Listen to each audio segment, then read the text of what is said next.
Hey, what's up coders, I'm Coderious and today we are creating characters with the character editor Fantasy Heroes for directional character editor made by Hippo. I started using this asset from the Unity asset store in my current 2D RTS project, and as the creator was looking for someone to make a tutorial about it, I proposed my help. With this editor we can create human, goblin or skeleton characters and choose among a large selection of equipment and weapons to create unique characters. And on top of that it comes with several super cool animations such as walking, running, attacking and many more. To be transparent, I paid for the asset and received the free asset of my choice from Hippo in exchange of making this tutorial. I mentioned that I'm working on a 2D RTS project, so stay tuned and click the bell icon if you don't want to miss the next videos. And before we start, take a moment to like and subscribe. I see you in Unity.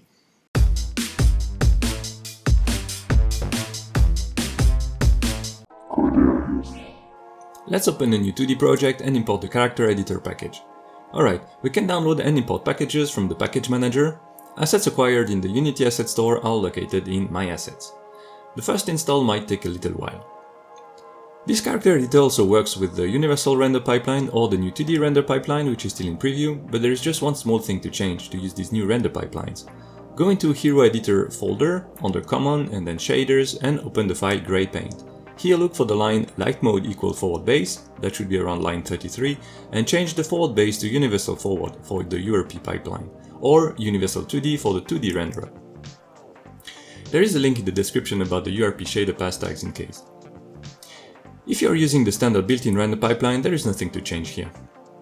Alright, we are now set up and can start creating characters. In the main folder under Fantasy Heroes, there are 3 scenes. One for human characters, one for goblins and one for skeletons. Let's open the human scene. The goblin and skeleton scenes work exactly the same as the human one, but to create monsters. Enter in play mode to start creating a character. And that's where the magic takes place. We can select the different parts of the character, like the head, the armor or the weapon. There are many different possibilities.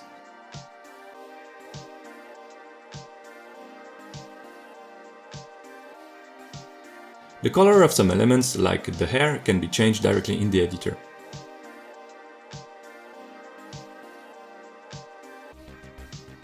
Once we are happy with the character, we can save it as a prefab somewhere in the project, and then it's possible to load an existing prefab and keep editing it by clicking Load Prefab.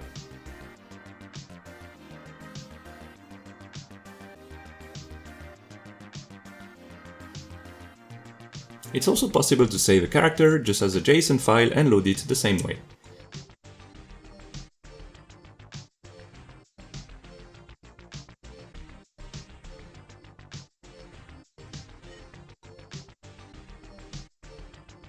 Okay, let's save this nice looking character and make an animation for it. Let's open our default scene and drag and drop the prefab we've just created. The prefab has several components. There is a game object for each direction and the respective shadow. Each direction has its own component, which means that we can customize the character at runtime. We will see that in just a moment. The main game object has few components as well to manage the character structure and the animations. There's also a default control script. Let's have a look at the Animator Controller. There are 3 animation layers. The first one defines the state in which the character is, like idle, walk, run or Nevada. That's a joke. The second layer defines actions that are triggered when the character is in a specific state, like attacking. It means that the controller will manage different animations when the character is attacking while walking or while idling. The third layer manages more complex animations such as death or dancing. Let's have a look at what happens in play mode. We see that when the action is triggered, the boolean field action becomes true, and the animation is played. The boolean field action goes back to false after the animation is played. That is useful to make sure the animations are not playing over one another. The default control script provides the basic commands to animate the character. Let's enter the play mode and have a look. The arrow keys will turn the character to the 4 directions.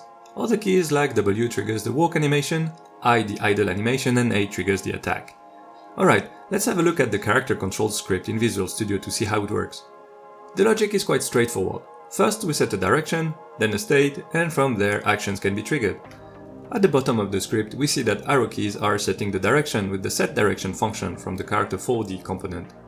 It takes a vector2 as parameter to indicate the direction. Vector2.0 resets the prefab back to showing the 4 directions. If we scroll up, the character is set with an initial idle state, which is called on the character animation component with the setState function. there is an item called character state from which we can choose a state. From there we can trigger the different actions directly from the character animation component of our main game object. Alright, to wrap up, let's create our own control script. First, to have a clean overview in the scene mode, let's keep only one direction. For that we can, for instance, disable the front, back and right characters as well as their shadow. Then we can center the character by removing the offset of the X position from the remaining left character and shadow. After that we can disable the original character control script and create a new C# script. Let's call it Character Manager and open it in Visual Studio. We need few things to start with. First, we need a reference to the character 4D and the character animation components. We also want two floats to manage the movements. We also need the namespace in which the character 4D scripts are located. Use the Visual Studio IntelliSense or copy the namespace you see on the screen. We can start by defining the direction and the state with set direction on the character and set state on the animation.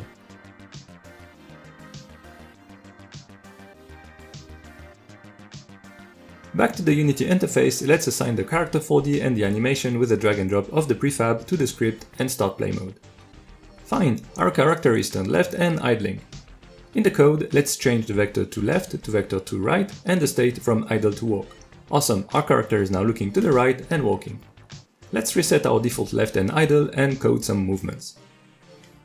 We can assign the horizontal input to the xmove variable and the vertical input to the ymove variable. Then we just have to check the inputs. If xmove is larger than 0, we look to the right, and if it's smaller than 0, we look to the left. Same for ymove with up and down. After having assigned the direction, we can move the character with the translate function, and passing the xmove and ymove to a new vector 3 and then multiply by time.delta_time. Finally, if the player doesn't give input, we set the state to idle, else we set it to walk. Alright, let's give it a try.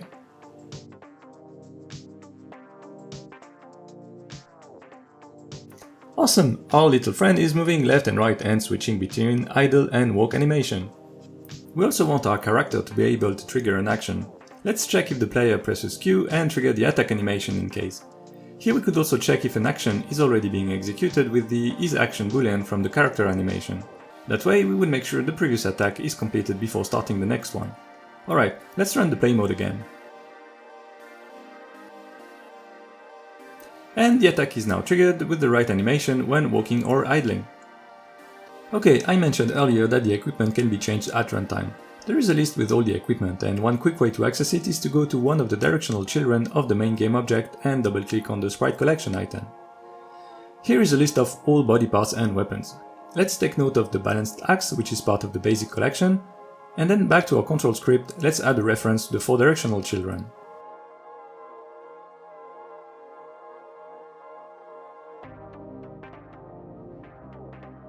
We can then drag and drop the main prefab to the script in Unity to assign the values. Alright, let's create a new void function, call it change weapon. We can access the sprite collection from any character component like front, back, left or right. We call the find sprite function and give the balanced axe from the basic collection as parameters. The find sprite function uses another namespace that can be added easily with IntelliSense. We can then retrieve the current direction of the character and assign the new weapon to it with the function equip melee weapon. We give the sprite as parameter.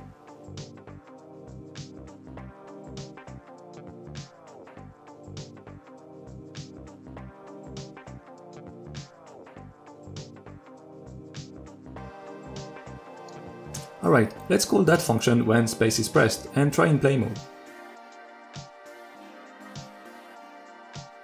Great, the weapon is now changed to an axe. There is one last topic I'd like to cover, and it's the Spritesheet Maker. The Spritesheet Maker can be used to create our own animations or to use animations outside Unity. Open the scene in the editor folder on the Spritesheet Maker and start the play mode.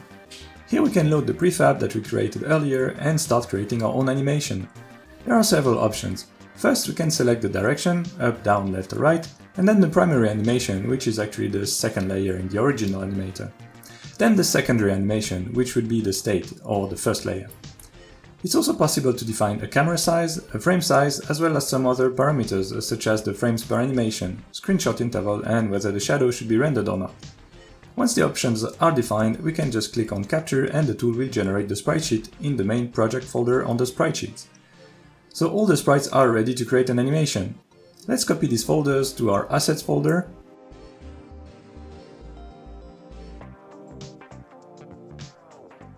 And to create an animation with Unity is very easy.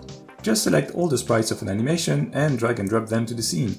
Unity will automatically create an Animator Controller and an animation. And that's where I'll leave you for today. I hope you enjoyed the video. If that's the case, don't forget to like and subscribe. I'm still trying out a few things with the format of the videos, so leave a comment below to tell me what you think. There is a link to the assets made by Hippo in the description if, like me, you cannot draw and would like to use the editor I've presented in this video in your games. I'm working on a 2D RTS project, so you can expect additional videos with very interesting topics such as unit selection, A-star pathfinding or finite state machine. I'm also working on a Unity beginner series in which we will look at the fundamentals of Unity. Until then, keep coding and see you next time!